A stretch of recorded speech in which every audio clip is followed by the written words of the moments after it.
Bueno. ¿Quieres probar si pasa? Sí, creo que todavía pasa, ¿no? Perfecto. Bueno, entonces, en la charla anterior habíamos visto que San Juan era llevado del cielo, y lo que va a hacer a través de todo el capítulo 4 es describir lo que ve, ¿no? Sobre todo los personajes que ve. En los 3 versículos primeros que vimos en la charla pasada, ahí San Juan describe un trono y alguien sentado en el trono, que es Dios Padre. Inmediatamente después, que lo que vamos a ver ahora, va a describir todo el cortejo angélico que asiste a Dios. Entonces, yo lo que voy a hacer antes de ir versículo por versículo, voy a hacer un breve resumen de una teoría, una nueva teoría de los años 40-50 sobre la jerarquía angélica. Es sabido que comúnmente se dice que hay 9 coros divididos en 3 jerarquías. La primera jerarquía de ángeles está formada por los serafines, querubines y tronos. La segunda está formada por las dominaciones y virtudes y potestades. Y la tercera por los principados, los arcángeles y los ángeles. El padre Ramos García publicó, como decía, un artículo en los años 40, 50, donde dedicaba la primera parte básicamente a analizar la relación entre la jerarquía angélica y la jerarquía de la iglesia, y en la segunda parte desarrollaba un poco una nueva división de la jerarquía angélica, que es en sustancia la que les voy a presentar ahora. Me parece un poco más bíblica que esta 9, y que tiene algunas consecuencias interesantes a la hora de interpretar algunos textos bíblicos, incluso los del Apocalipsis. Pero bueno, eso lo veremos más adelante.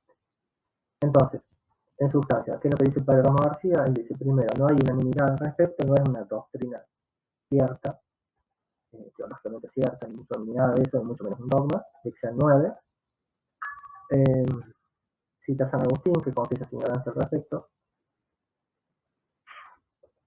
Y esto es importante, él dice que toda la teología, esto que se ha generado, digamos, depende en sustancia más que de la revelación, de las meditaciones del cerdo Dionisio, de la cual se agarraron primero San Gregorio Magno y luego Santo Tomás, y que bueno, después se terminó haciendo común. Pero bueno, él va a dividir esto, va a resumir estas 9 y las va a reducir a 5 coros, que es un poco más simple y creo yo bastante más interesante. Y este grupo lo vamos a ver en el Apocalipsis. Estos 5 clases de ángeles lo vamos a ver inmediatamente en el Apocalipsis. Él dice, lo primero de todo, que los 3 primeros coros, los de serafines, querubines y tronos, son los mismos. Y él se basa para decir esto en que, por un lado, tanto en el Apocalipsis, los 4 tronos, o los 4 vivientes, o animales, como se suele traducir, como los serafines, de los que habla Isaías en el capítulo 6, tienen 6 alas cada uno y cantan el trisagio, el Santo, Santo, Santo. Lo vamos a ver en otra charla. Entonces él dice, hacen lo mismo y tienen por lo menos parte de la descripción, es la misma, dice. Entonces, ¿por qué no pensar que son los mismos? Y por otro lado, tanto en el Apocalipsis como los querubines de Escala de Ezequiel tienen en cada caso 4 caras, 4 rostros, de hombre, león, águila y becerro, y a su vez tienen muchos ojos por dentro y fuera. Entonces de nuevo él dice, en la misma descripción, que tienen que ser los mismos seres. Dice, no hay necesidad de multiplicar. Entonces ya de 9 pasamos a 7. Y por otro lado él dice que tanto los principados como los arcángeles son los mismos. Y básicamente él dice que el nombre se refiere a una misma cosa, pero que está dicho de 2 maneras distintas. En el caso del principado es un sustantivo abstracto, y en el caso de arcángeles es un sustantivo concreto. Dice lo mismo, es el mismo nombre, pero dicho de 2 maneras distintas. Entonces, de nuevo, principado y arcángeles,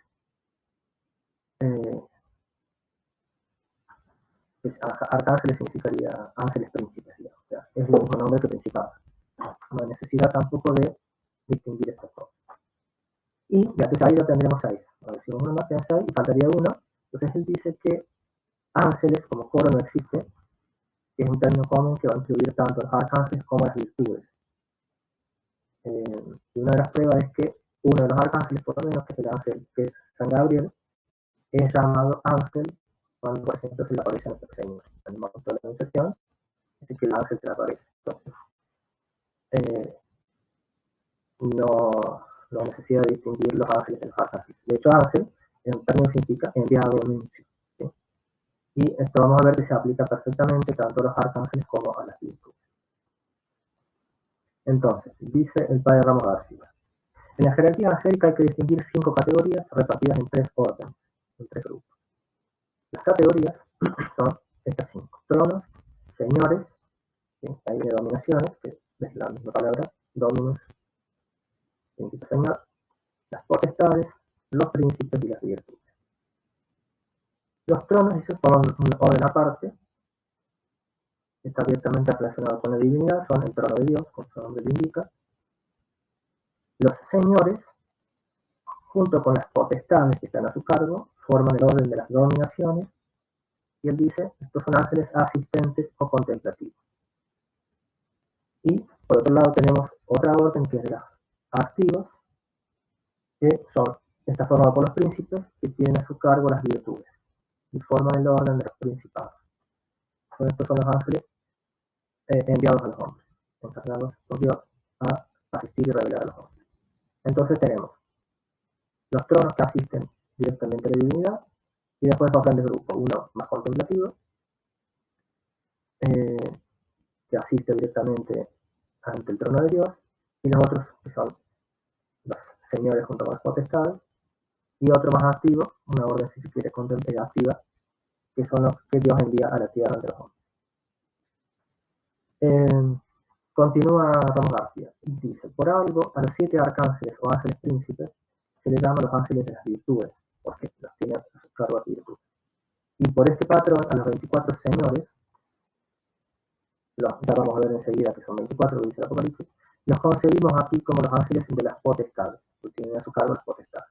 Entonces las virtudes y las potestades forman el cuerpo de la sociedad angélica, son muchísimos en cada caso, mientras que tenemos que son 7 príncipes y 24 señores como sus jefes naturales. Los tronos no tienen otro jefe más que a Dios, el cual es el Señor de todos los ejércitos, y así se le designa a menudo en las escrituras. Entonces, para resumir, tenemos los tronos, las dominaciones, que tienen a su cargo las potestades, luego los principados, que tienen a su cargo las virtudes. Los tronos son 4, lo va a decir inmediatamente ahora San Juan. Como les dije, entonces representan la sede de la divinidad. Las dominaciones son 24, y en esto coincide, y no es coincidencia, con las 24 clases sacerdotales en las cuales Dios dividió en el Antiguo Testamento. Entonces, esas 24 clases sacerdotales deberían ministrar una semana cada una, porque hacían 2 veces por año, que tenemos el 48 semanas. ¿Qué pasaba con las otras 4 semanas? No me pregunten, no sé. Pero bueno, lo cierto es que estaba dividido así la jerarquía sacerdotal en el Antiguo Testamento. Obviamente como un reflejo de lo que sucedía en el cielo, con estos ángeles de la dominación. Y los arcángeles, que son 7, eran los encargados de llevar a los humanos órdenes y revelaciones de Dios. Y acá hay algo interesante, lo trato muy por encima. En un principio los arcángeles eran 8, no 7, porque estaba Lucifer ahí metido. De los ángeles conocemos el nombre de 3, 4 si se quiere, contando Lucifer: San Miguel, San Gabriel y San Rafael. ¿Sí? De los otros 4 no se sabe. Ahí los apócrifos judíos dan distintos nombres. Estrobinge, si uno lee ahí Estrobinge, los dan en alguna parte. Pero bueno, no hay nada cierto. Lo que sí parecería entonces es que en un principio los arcángeles eran 8. Entonces, para que entendamos qué fue lo que pasó con la caída de los ángeles, Satanás, digamos, tenía a su cargo virtudes, como todos los arcángeles. Entonces, cuando Satanás se revela ante Dios, arrastra consigo a todas sus virtudes, pero además, y esto está en San Judas, es interesantísimo, porque lo vamos a ver después en Apocalipsis, arrastra virtudes de otros principados, ¿sí? Pero que se van siguiendo, y a su vez arrastra también consigo en la rebelión algunas, o muchas, no sé, potestades, que dependen de dominación, ¿sí? Pero tronos y dominaciones no arrastró ninguno, no cayó ninguno. Y esto se prueba por texto de San Pablo, que dice de nuestra lucha contra las potestades, los principados, etc. Cuando habla de potestades, está hablando de esto, San Pablo. Entonces, bueno, ese es un poco el esquema que da el padre Ramos García. Lo que es interesante en todo esto es que a través de todo el Apocalipsis vamos a ver un templo ahí en el cielo con su liturgia celestial, ¿sí? Y tanto en el Antiguo Testamento como en el Nuevo Testamento, en la sinagoga y en la iglesia, la liturgia en ambos casos era un reflejo de lo que pasaba en el cielo.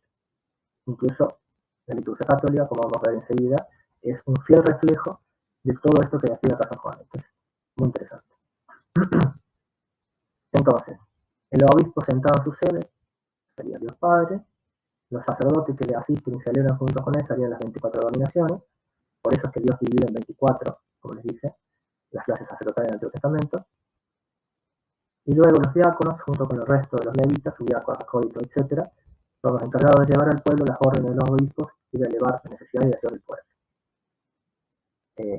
Cuando en el Nuevo Testamento San Pedro hace por primera vez los diáconos, hace 7 diáconos, San Esteban era uno de ellos, y hace 7, ni más ni menos, justamente porque esos 7 diáconos eran una imagen de los 7 arcángeles, ¿sí? Por eso el número 7 la coincidencia.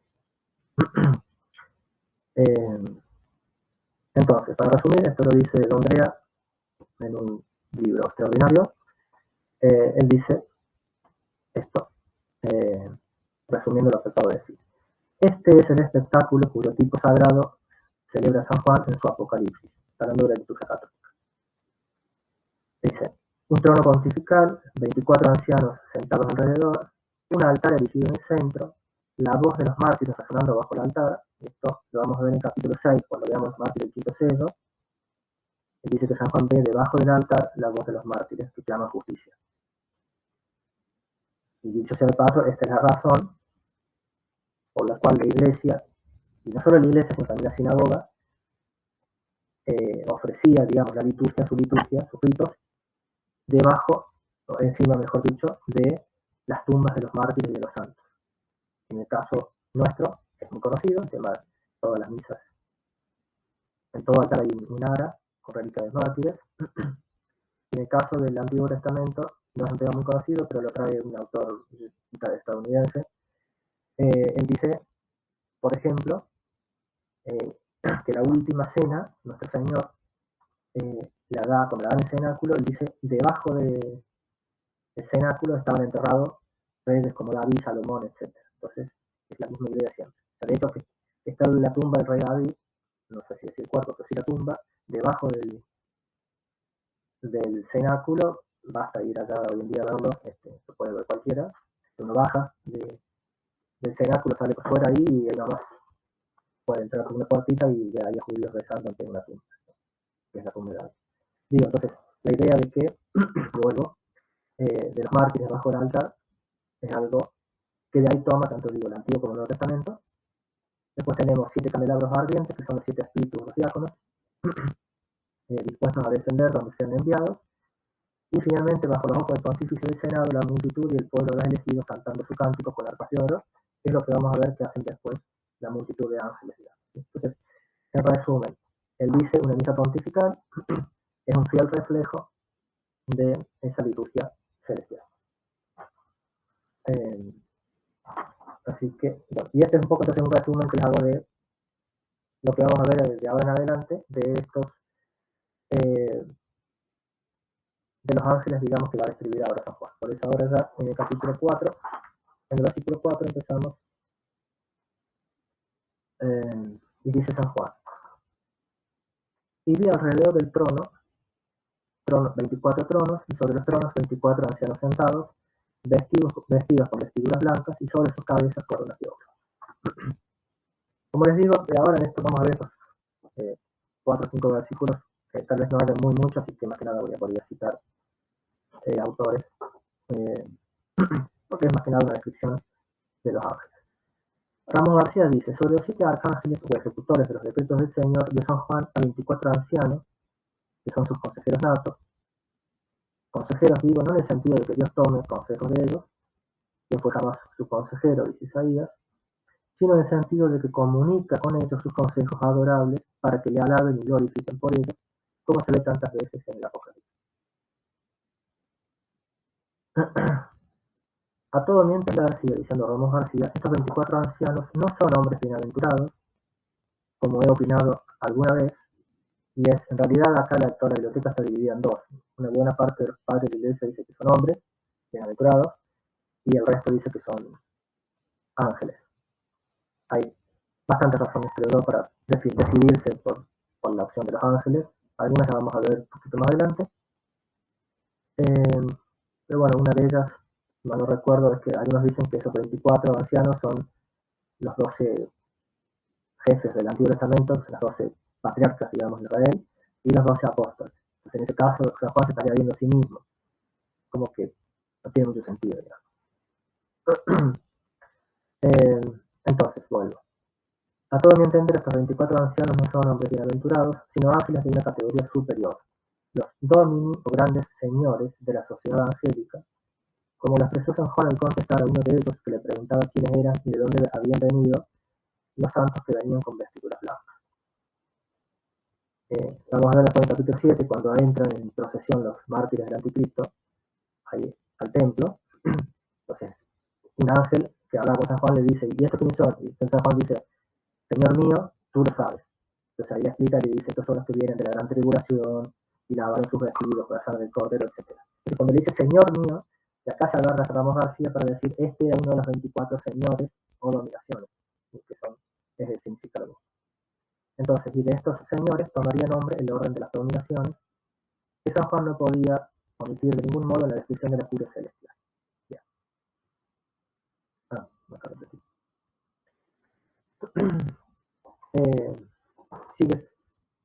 Sigue Ramos García. Ahora bien, suponiendo a esos 24 ancianos o grandes señores de la sociedad angélica, como se pone luego a los 7 príncipes o arcángeles, la descripción no deja nada que desear.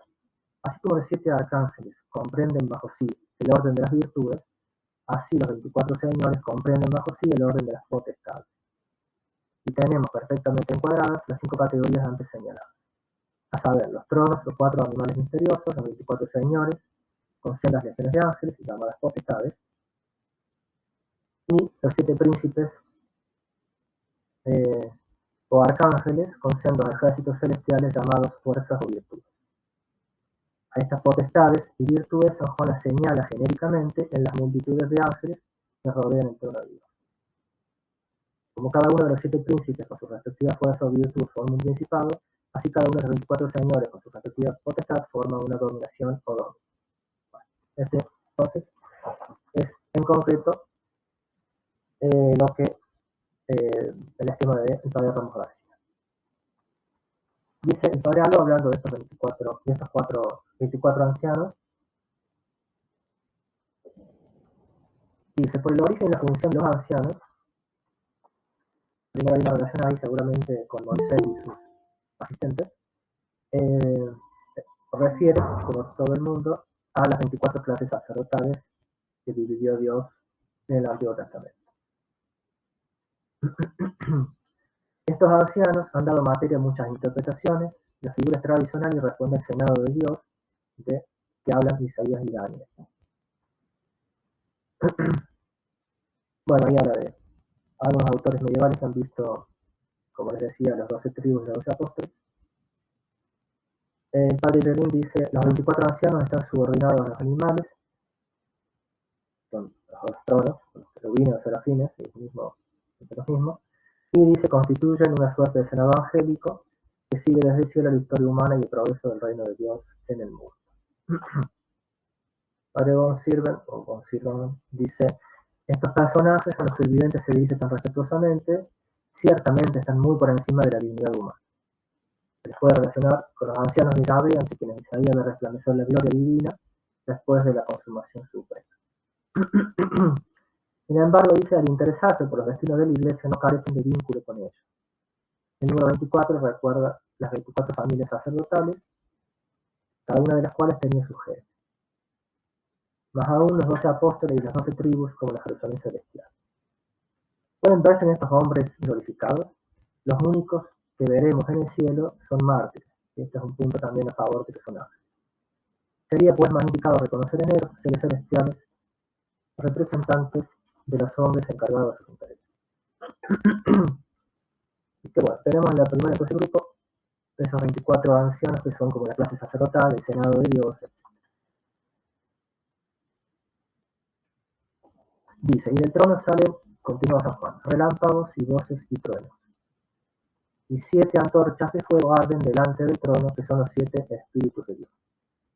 Bueno, estos 7 ángeles de la presencia, ¿sí?, que están ante el trono de Dios, ya los hemos visto, son los mismos que aparecen en el capítulo 1, donde dice, habla de 7 espíritus delante del trono. El capítulo 3 habla de 7 espíritus. Esto más adelante va a hablar de 7 cuernos y 7 ojos, o los 7 ángeles del pie ante Dios. ¿Sí? Son, como vimos recién, los 7 arcángeles.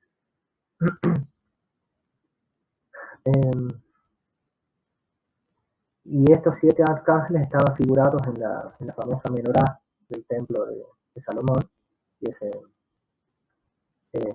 esa lámpara de 7 brazos, ¿sí?, muy conocida entre los judíos. Dice Trawinger, relámpagos, voces y truenos son señales del poder de Dios. Las 7 lámparas son los 7 espíritus que vimos en el capítulo 1. De en adelante no se habla más de ellos y se los considera identificados con los 7 ojos del Cordero.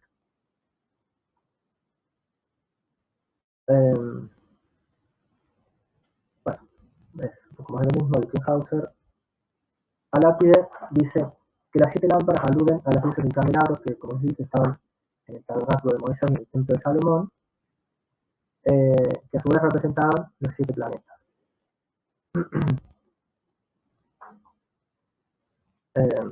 Lo mismo dice el Padre Sales. Y la Biblia es así, dice lo mismo. El Ramos García dice que los truenos son un símbolo de los decretos de Dios, pero van a aparecer, creo que en 3 ocasiones, con algunas ligeras diferencias. Pero a través del Apocalipsis, esos truenos, relámpagos y voces aparecen, creo que en 3 oportunidades. Pasamos nomás al versículo 6, que hay unas cositas interesantes. Dice San Juan, y delante del trono vi como un mar de vidrio semejante a cristal, y en medio del trono y alrededor del trono 4 vivientes llenos de ojos por delante y por detrás. Y estos vivientes entonces son los mismos que los querubines, que los serafines, que los tronos. ¿Sí? Son distintos nombres, pero son los mismos.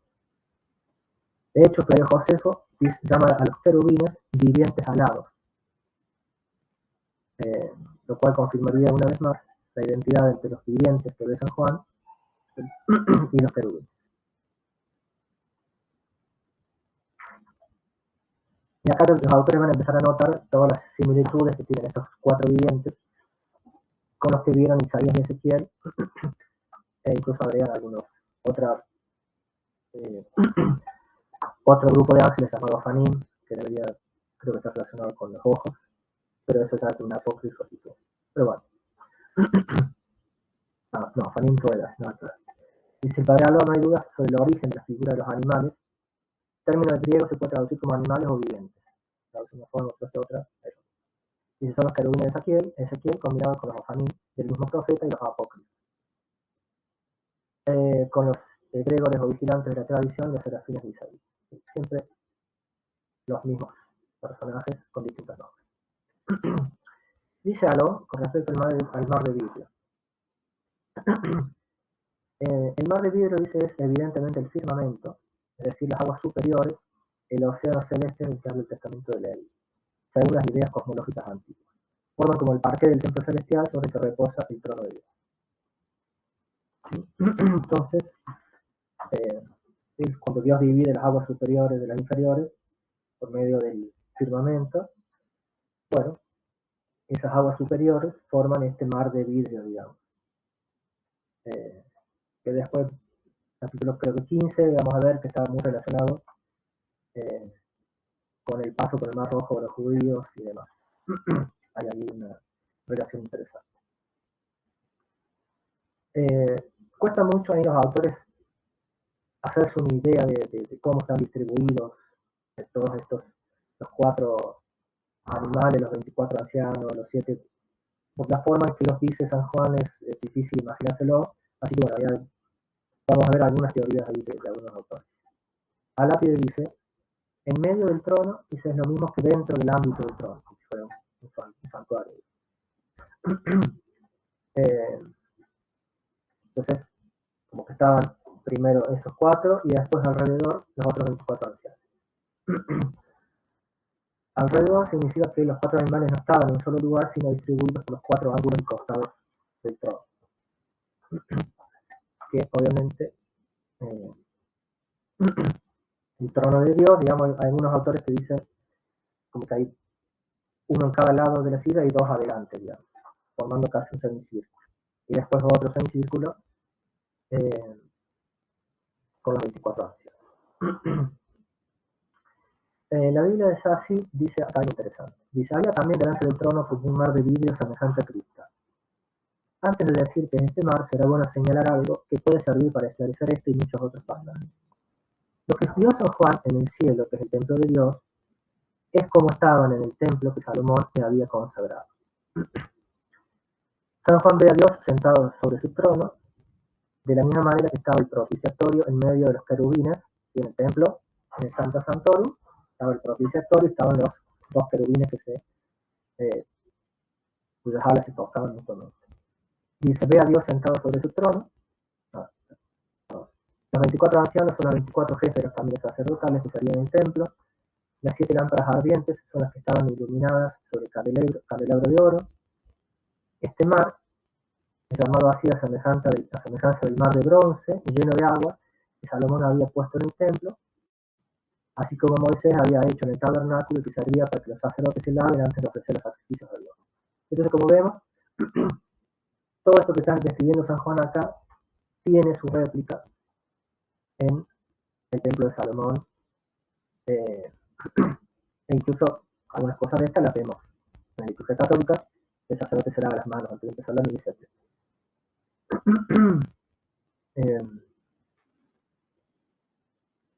Bueno, continuamos dando similitudes, pero es más.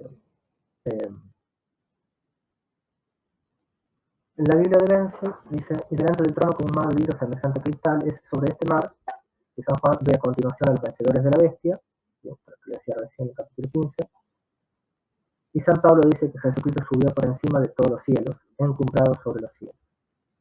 Hay razones para creer que este mar transparente es la superficie del globo celeste, rodeado de este inmenso océano de aguas que Dios puso por encima del firmamento.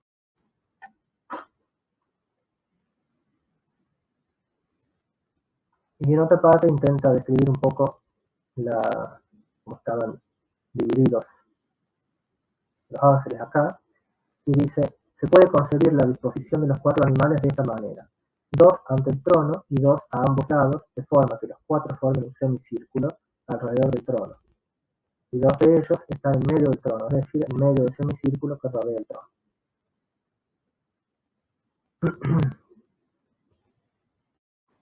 Y acá, entonces, va ahora a describir a esos 4 vivientes, o los tronos, querubines, etc. Dice, y el primer viviente era semejante a un león, el segundo viviente era semejante a un becerro, el tercer viviente tiene el rostro como de hombre, y el cuarto viviente semejante a un águila que vuela. Bueno, es sabido que los autores en general han aplicado esta imagen a los 4 evangelistas. Dice Alápide, muchos lo acomodan de manera más clara, de modo que el león sea San Marcos, cuya faz, como dice Ezequiel, es de león, porque el principio de su evangelio comienza con el clamor y el rugido de San Juan Bautista, como el del león en el desierto. Pues ruge diciendo, yo soy la voz de que clama en el desierto, preparad el camino del Señor. Es como que el comienzo de cada evangelio está relacionado con cada uno de estos 4 animales. Entonces, así como San Marcos es el león, porque comienza San Juan, el becerro es San Lucas, porque comienza con el sacerdocio antiguo de Zacarías, el becerro se sacrificaba, ¿sí? Hombre es San Mateo, porque su evangelio comienza con la genealogía humana de Cristo, y Águila es San Juan, porque comienza su evangelio con la divinidad del Verbo, y así lo dicen, bueno, diversos autores. Dice San Ambrosio en el prólogo de San Lucas: muchos piensan que nuestro Señor está figurado en los 4 libros del Evangelio con la forma de 4 animales, que es el hombre, el león, el becerro y el águila. Hombre porque nació de María, león porque es más fuerte, becerro porque es víctima y águila porque es resurrección. Por ahí uno puede pensar que, digamos, esa imagen de los autores de los 4 evangelios es una mera acomodación o, digamos, un pensamiento piadoso, pero tal vez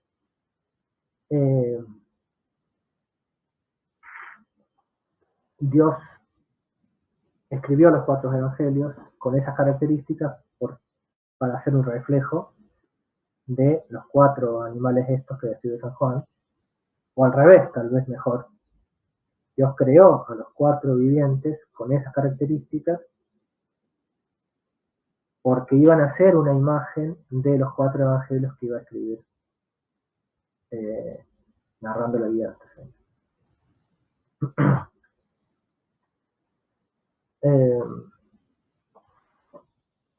Dice a lápiz: digo pues que estos 4 animales son literalmente los mismos que vio Ezequiel en el capítulo 1, ¿sí? Eran 2 querubines, y que por tanto son los 4 ángeles primarios, acompañantes, príncipes y administradores de Dios, con respecto al cuidado de la Iglesia y la salvación y régimen de todos los hombres. En segundo lugar, porque están próximos al trono de Dios, y los que están junto a él son ángeles. En tercer lugar, porque están llenos de ojos y tienen 6 alas, las cuales significan ángeles velocísimos. Además cantan perennemente el Santus, por lo tanto son parecidos a los serafines de Isaías, como diré luego. Y también en el capítulo 6, San Juan llaman a San Juan y le dicen: ven y mira, y le muestran los 4 caballos, los 4 primeros sellos del Apocalipsis, que representan, esto corre por cuenta de la Lápide, 4 estados futuros de la Iglesia. Estos son oficios de ángeles que presiden el gobierno de la Iglesia. Dios suele dar las profecías sobre la Iglesia e iluminarlos por medio de los ángeles que presiden sobre ellos, como consta por lo que sigue por el profeta Daniel. Entonces, todo esto lo dice a Lápide para probar no solo que son ángeles y no seres humanos o almas, sino además encima son los mismos que vieron Ezequiel y Isaías. Y ya el último, ya para ir terminando, dice: los 4 vivientes, cada uno de ellos tenía 6 alas alrededor y dentro, por dentro lleno de ojos. Y reposo no tienen día y noche, y dicen: santo, santo, santo, Jehová Dios, el Todopoderoso, el que era, y el que es, y el que viene. Dice Straubinger, y esto preguntaba a la otra vuelta Jorge: los innumerables ojos significan su sabiduría, las alas la prontitud con que cumplen la voluntad de Dios, y como vimos más tarde, se comenzó a tomar los 4 animales como símbolos de los 4 evangelistas, y su himno es el famoso Trisagion de Isaías. Noten Straubinger, y esto es interesante, cuando habla de santo, santo, santo, Jehová Dios, el Todopoderoso, el que era, el que es y el que viene, se refiere a Dios Padre y no a Jesucristo. Esto no tiene que ver tanto con la segunda venida, lo vamos a ver después también mucho más adelante, porque en otra parte dice el que era y el que es, no dice el que viene. Entonces ahí los autores explican que el que viene son los juicios de Dios a través del Apocalipsis, que va a narrar, digamos. Se viene para juzgar durante esa última semana de Daniel. Entonces, cuando ya ha narrado bastante esos juicios, San Juan dice el que era y el que es. No dice el que viene porque ya ha venido en esos juicios que ha narrado a través del Apocalipsis. Lo veremos más adelante. El padre Wickenhauser dice, cada uno de estos 4 seres tiene 6 alas, de las cuales las 2 del centro, como los serafines de Isaías, están abiertas para volar. Por la parte exterior y por la parte interior, las alas están completamente cubiertas de ojos, como para expresar que nada escapa a su mirada. Y por último, San Victorino, padre de la Iglesia, nota que estas 6 alas hacen en total 24 alas, ¿sí? Son 4 seres, 4 ángeles, por 6 alas cada uno, son 24 alas, y que coinciden, no sé si sirve de algo, pero bueno, con la cantidad de ancianos que acabamos de ver sentados sobre sus tronos. Y con esto terminamos hoy. Como les dije, es más una descripción que a lo mejor no hay tanto, pero bueno, es todo por hoy.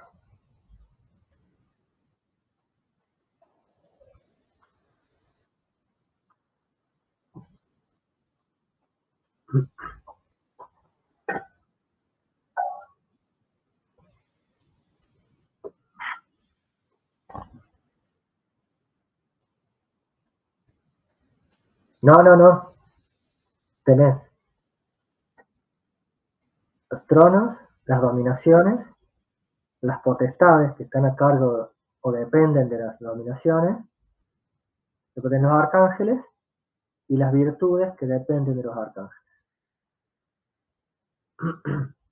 Pero tanto las potestades como las virtudes son miríadas y millones y millones.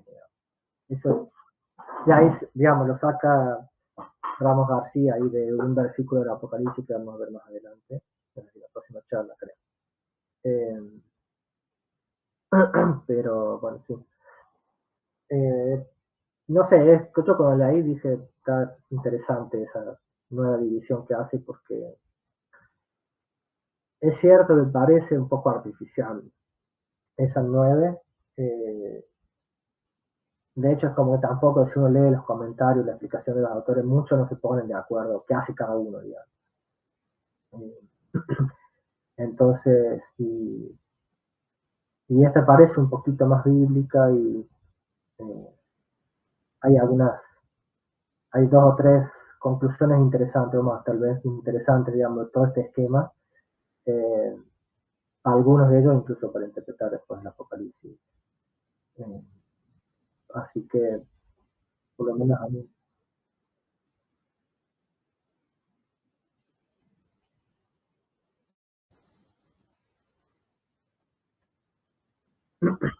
Claro, cuando Satanás, digamos, era un arcángel y tenía a su cargo virtudes, como todos los arcángeles. Cada arcángel tiene a su cargo millones de virtudes. Cuando se va Satanás, arrastra todas sus virtudes. Todo lo que está a cargo de él los arrastra. Pero además de eso, se lleva a virtudes de otros arcángeles, que a esos Dios los castigó y los puso en un lugar especial, para un momento especial. Eso está en San Judas, que interesantísimo, que después para mí aparecen después en el Apocalipsis. Sí. Es que Esos Satanás son está los que suelto, digamos. esos son los que estarían esperando y que después los van a desatar, o son otros. Perdón, no me Eh, meta, pero tenía que ver con la pregunta y es lo mismo que iba a preguntar. Voy a decir de los que están desatados, los que van a ser desatados en el capítulo 7, de esos Claro. 4 ángeles. No, entiendo que no. Ah, Entiendo que eso es, aparecen un poquito más adelante. Ellos estarían en el abismo. bien. Porque, digamos, es como que de todos esos que caen, como que Dios los divide en 3 castigos distintos, 3 lugares distintos los manda. Por las Unos quedan acá responsabilidades metidos. distintas que tienen, digamos. ¿Cómo? ¿Será? Sí, es por las responsabilidades distintas que tienen, digamos. Como si tuvieran una Eh, pena en función de... sí, yo calculo que sí, porque en el caso de San Judas él dice, los ángeles que no guardaron su principado, dice. Ah, Está buenísimo. Como que Dios los reservó para el día del juicio. Así dice. Así que es esto. Entonces, ahí, digamos, en esta teoría se explica bien, digamos. Son ángeles que en vez de obedecer y hacer lo que hizo su vida natural, su arcángel, siguió lo que hizo Satanás. Y por eso, entonces a esas virtudes de otros arcángeles que cayeron, Dios nos manda, dice, no sé si es San Pedro o San Judas, dice el tártaro. Pero aparentemente, digamos, acá San Juan después va a decir que es el abismo. De ahí después salen unos seres, digamos, para castigar a los malvados. Y para mí son estos mismos. No, digamos, el abismo de Luisa, literalmente, la Apocalipsis en el capítulo 20, es una prisión para los ángeles. Es una prisión.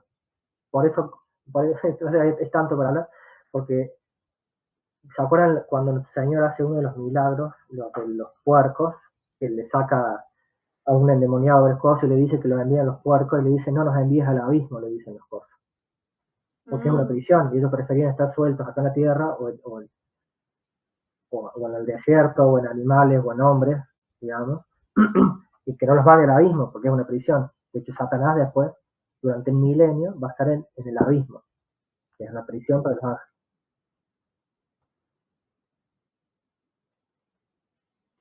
Satanás, o sea, el infierno, digamos,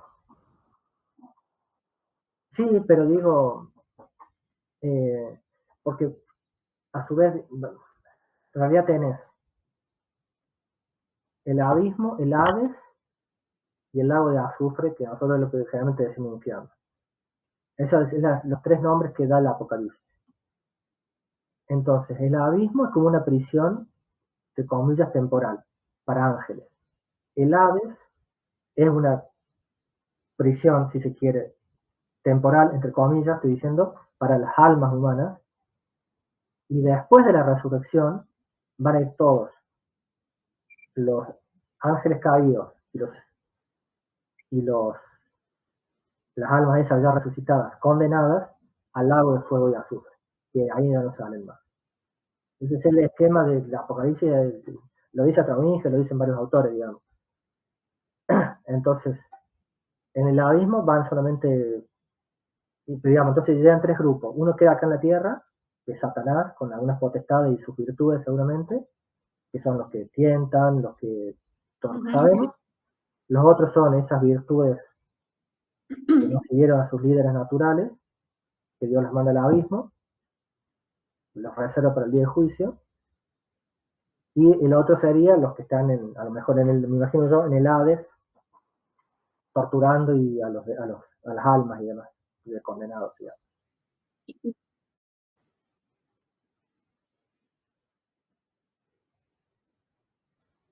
Por lo menos lo dice literalmente así el Apocalipsis, digamos.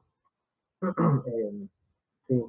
Y antes de la resurrección de nuestro Señor, lo que seguía y lo que estaba ahí era el limbo de los patriarcas también. Sí, que igual, por eso, antes de cosas como también se le decía Hades al limbo de los patriarcas. Por eso es un término ahí medio genérico, digamos.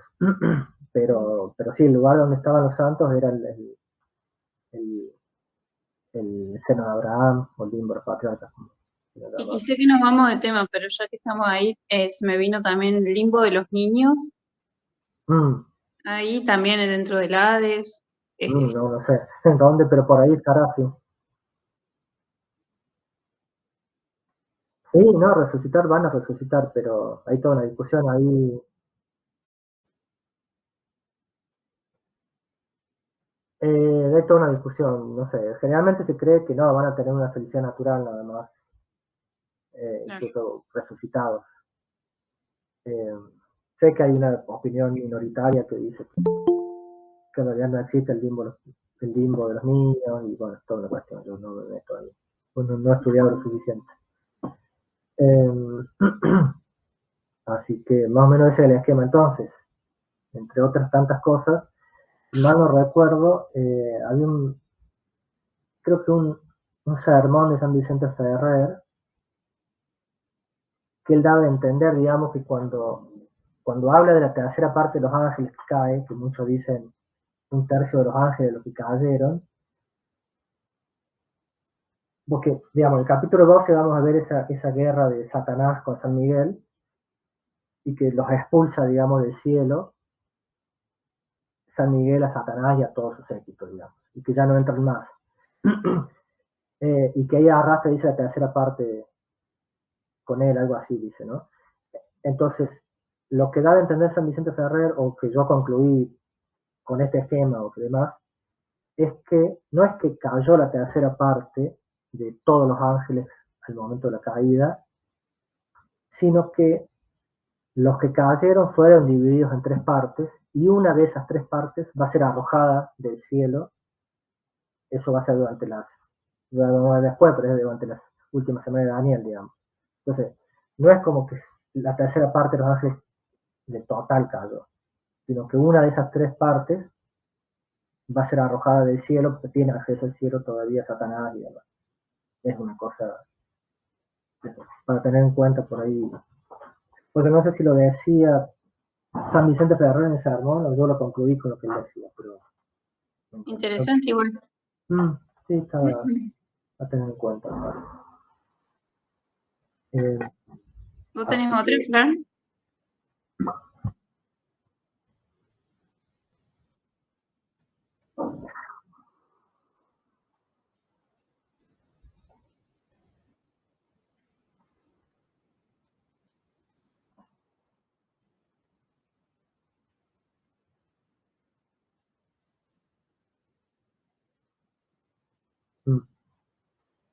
o sea, San Juan vio eso, y ahí que sean realmente así, no sé, porque capaz que él ve eso, pero es un símbolo que se le está mostrando, no sé.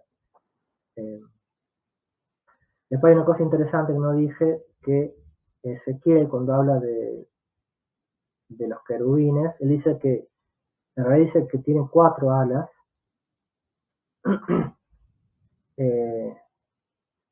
y no 6, pero la explicación es que, bueno, una parte dice que tienen 4, porque dice que están moviendo el trono de Dios, los querubines. Entonces, la explicación es que con 2 de esas alas usan para mover el trono de Dios, por eso le ve 4, digamos, y no 6. Porque por ahí uno podría objetar eso y pero bueno, sí, en concreto no sé si es literal, digamos, realmente así, o se le muestra así a San Juan para que, como símbolo de que a Dios no se le escapa nada, que no sé, la prontitud, la obediencia de los mandatos de Dios, lo que sea, sí.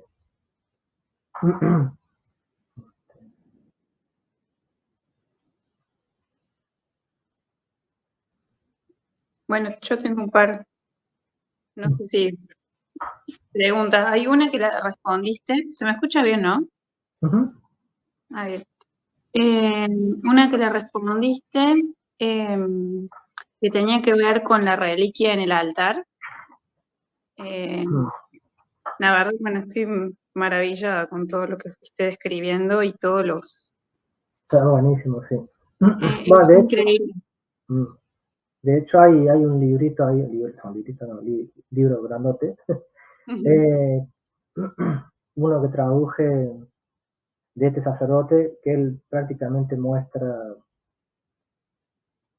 él dice, la liturgia del Antiguo Testamento era básicamente una misa pontifical, dice él, directamente, era lo mismo. Entonces empieza a describir cómo era, sacado del Talmud y demás, cómo era la liturgia judía. Es más, dice que Cristo en la última cena, antes de la última cena, porque dice el cenáculo era la principal sinagoga de Jerusalén, y entonces que pertenecía a la casa de David y que como, porque ahí abajo estaba enterrado David, entonces como Cristo era el heredero del trono de David, él ocupó esa sinagoga. Entonces antes de sentarse a comer el Cordero Pascual, hubo toda una ceremonia que no está narrada en los evangelios y que dice, y la empieza a describir, y es una misa pontifical. Es Cristo como el obispo, a su lado 2 apóstoles que le ayudan como el diácono y su diácono, pero empieza así todo, velas, incienso, una cosa loca. todo lo que explica. Me recordaba como a la misma, voy a inventar una palabra, maravillación,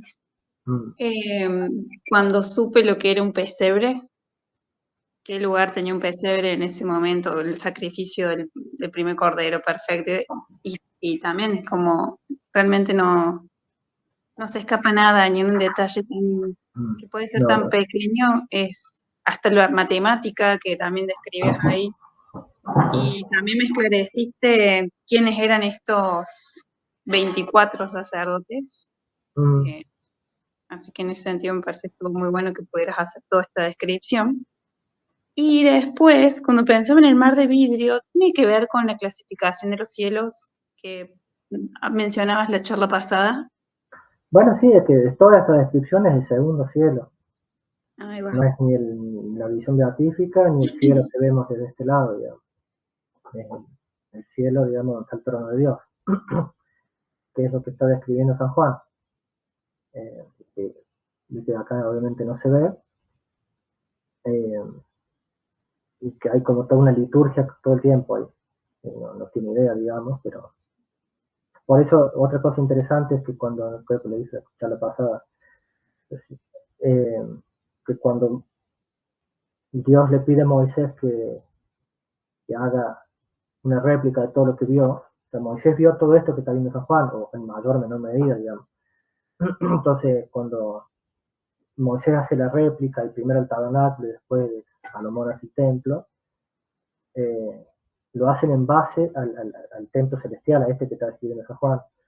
Entonces, por eso está bueno, digamos, esa frase que uno escucha, lo que es arriba, como es arriba es abajo, qué sé yo. En este caso se aplica perfectamente, digamos, una forma de saber qué pasa arriba es saber lo que Dios le mandó a Moisés que hiciera abajo, digamos, porque es una réplica. Entonces por ahí uno lee todas esas descripciones del tabernáculo, de la ceremonia judía, y dice qué aburrido que esto es, y qué sé yo, pero como que indirectamente te está diciendo qué está pasando arriba, como un espejo, digamos. Entonces, por ahí es una forma también de no cansarse, digamos, de leer ese tipo de cosas y decir, cuando termina esta descripción, y qué sé yo, para qué sirve. No, y tener una categoría de análisis o que tenga un sentido eso que está leyendo. Entonces, maravilla, gracias.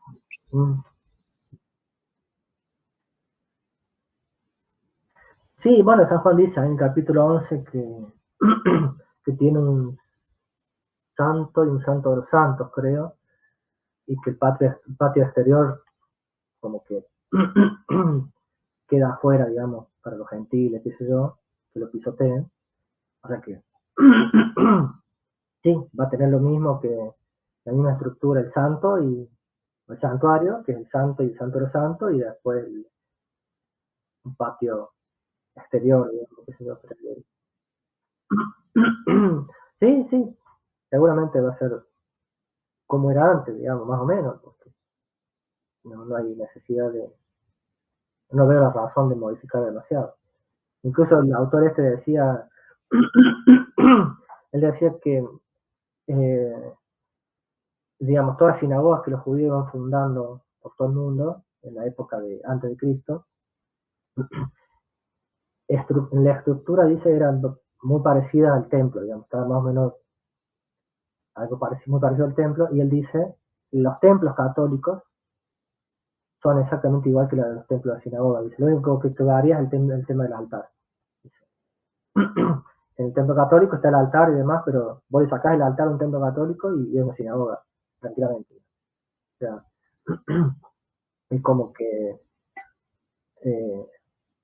por eso, digamos, no me sorprendería lo más mínimo que haya misa ahí, porque es como que digamos, todas las ceremonias del Antiguo Testamento llevaban a la misa. Entonces, es como que estaban hechos el templo de Salomón para la misa. No se llegó a dar nunca, pero digamos, entonces, claro, sí, algo por el estilo. De hecho, ahora que me acuerdo que se iba a poner, él decía que ¿Se acuerdan? Yo les dije que el día 10 de Nisan los judíos llevaban, cada familia llevaban el cordero al templo para que se los aprobaran, ¿se acuerdan? Que iban a Sí, sacrificar. sí. Bueno, ahí era toda una ceremonia, digamos, para matarlo, para todo. Entonces dice que los sacerdotes lo que hacían, por ejemplo, con el cordero, una vez que lo mataban, es lo levantaban en alto y lo giraban a los 4 puntos cardinales, lo movían a los 4 puntos cardinales, formando una cruz. O sea, una cruz, cordero, o sea, es alevoso. Por Ah, qué todos lados, increíble. digamos, era una representación de la misa católica, digamos. Entonces, es como que no, va a ser lo más natural del mundo que haya misa ahí. Y yo no me extrañaría que hubiera sacrificio en cordero, algo por el estilo también. Esa es la opinión de la cosa. Un poco controvertida, pero eh, me parece que los argumentos que da la cosa ahí son muy interesantes. Pero bueno, otro tema completamente fuera de lugares. Así que bueno.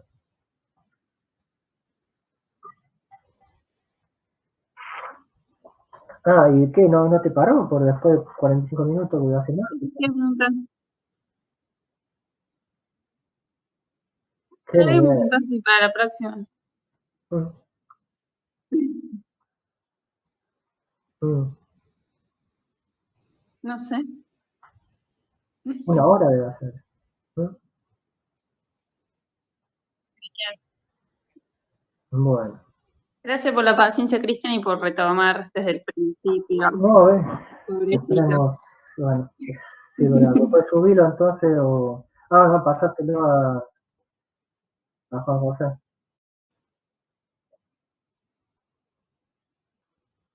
Mm. Sí, después vemos, pero más o menos de acá un mes capaz. Ah, en teoría lo ponen, ¿no?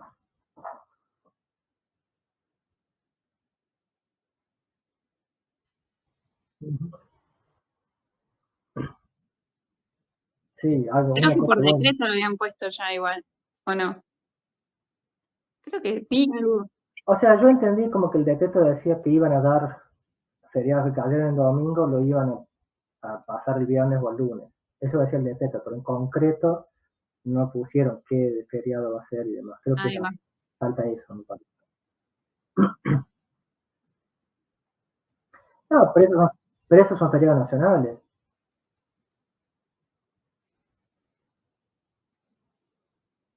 No, Córdoba, que es muy turística, no va a ir. ¿Cómo va a decir que sí? Nada. Vive del turismo también, aparte. Por eso. Así que ahí nos daríamos entonces en octubre. Bueno, pero antes habría otra charla entonces. Por favor. Así que me odiaron los dos padres. Cuando les dije que no podía y después que sí, digo, bueno,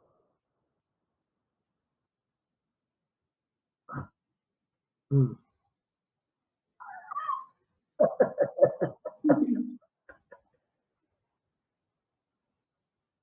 mm, bueno, Bueno, listo.